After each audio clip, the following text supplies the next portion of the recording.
Ici Lyon, Radio Lyon. Ce soir, notre communiqué s'adresse aux Lyonnais.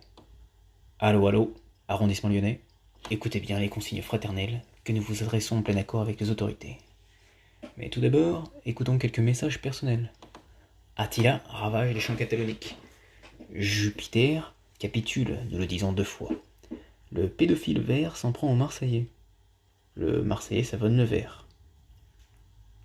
Maintenant, notre bulletin d'information. Douce France. Le gouvernement continue de nous caresser dans le sens du poil et étend le confinement à 15 jours supplémentaires, alors que ce dernier devrait durer plus longtemps.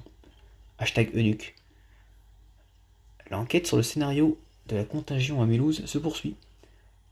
L'inspecteur Colombo aurait été appelé en renfort. C'est sa femme qui va être contente. Malgré la mise en place d'un pont aérien et l'arrivée de renforts, nos troupes sont en difficulté sur le front de l'Est. L'ennemi avance. Espérons que Raoult le Gris nous vienne en aide. Flamme tout douce. Ne passerez pas. 150 000 volontaires pour aider les agriculteurs. Après l'amour, c'est la fraternité dans le pré.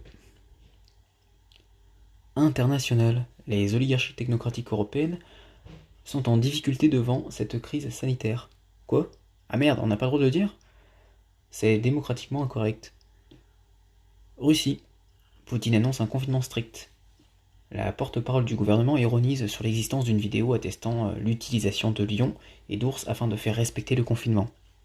En effet, cette dernière a précisé que Poutine serait à dos d'ours pour chasser les récalcitrants.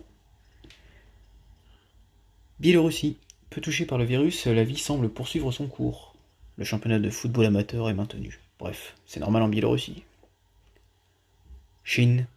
Les nems rouges auraient menti sur le nombre de décès dus au corona. Quand il s'agit de morts, les communistes masquent toujours les chiffres. #Mao Tse-tung. Samba. Le président Jair Bolsonaro invite les Brésiliens à sortir de chez eux afin de ne pas détruire économiquement le pays.